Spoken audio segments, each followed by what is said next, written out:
પાટણ શહેરમાં આજે 12 જાન્યુઆરી સ્વામી વિવેકાનંદની જન્મજયંતિ એટલે કે રાષ્ટ્રીય યુવા દિવસની ઉત્સાહભેર ઉજવણી કરવામાં આવી હતી।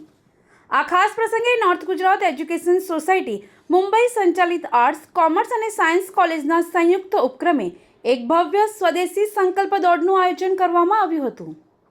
વડાપ્રધાનના વિકસિત ભારતના સપનાને સાકાર કરવા યુવાનોનો હુંકાર।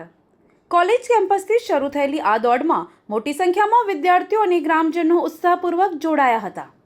સંસ્થાના પ્રતિનિધિએ જણાવ્યું હતું કે આ દોડનો મુખ્ય હેતુ સ્વદેશી અપનાવો, દેશ બચાવોના સંદેશને જન જન સુધી પહોંચાડવાનો છે।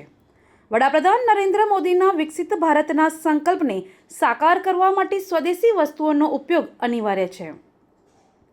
મુખ્ય હેતુ છે સ્વદેશી અપનાવો, દેશ બચાવો। આપ સૌ જાણીએ છીએ આપણા વડાપ્રધાન, માનનીય વડાપ્રધાન આપણા દેશને વિકસિત દેશ બનાવવા માટે પ્રયત્ન કરી રહ્યા છે। જો ભારતને વિકસિત દેશ બનાવવો હશે તો આપણે જ સ્વદેશી વસ્તુ, ઘરમાં બનતી વસ્તુ, આપણા દેશમાં બનતી વસ્તુ ઉપયોગ કરવો પડશે। પરદેશી, બહારથી આવતી વસ્તુઓનો ત્યાગ કરવો પડશે।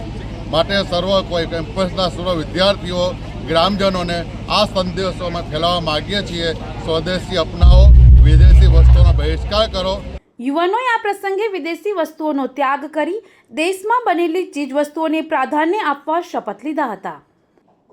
દોડ દરમિયાન વિદ્યાર્થીઓએ પ્લે કાર્ડ્સ અને સૂત્રોચ્ચાર દ્વારા લોકોને જાગૃત કર્યા હતા। વક્તાઓએ ભાર મૂક્યો હતો કે જો ભારતને વિશ્વની મહાસત્તા અને વિકસિત રાષ્ટ્ર બનાવવું હોય તો આપણે ઘર આંગણે બનતી વસ્તુઓને પ્રોત્સાહન આપવું જ પડશે। આ કાર્યક્રમ દ્વારા કેમ્પસના તમામ વિદ્યાર્થીઓ અને આસપાસના ગ્રામીણ વિસ્તારમાં સ્વદેશીના પ્રચાર પ્રસાર માટે એક નવો જોમ જો પતંગની મજા કોઈની સજા ના બને એનું ખાસ ધ્યાન રાખો। વીજળીની લાઈન નીચે કે આજુબાજુ પતંગ ચગાવવામાં જીવનું જોખમ રહેલું છે। મેગ્નેટિક ટેપ, ચાઇના, બરેલી, કાળી દોરી, ભીની દોરી વગેરે વીજ વાહક છે અને તેનાથી વીજ અકસ્માત સર્જાઈ શકે છે, માટે તેનો ઉપયોગ ટાળો। સાથે જ પતંગ લૂંટવા ધાતુના સળિયા અથવા ઝંડાનો ઉપયોગ વીજ લાઈનની નજીક ના કરો। જિંદગી અમૂલ્ય છે, ઘડીભરના આનંદ માટે જિંદગીભર પસ્તાવું ના પડે તેની કાળજી રાખો। गेटको મહેસાણા દ્વારા જનહિતમાં જારી।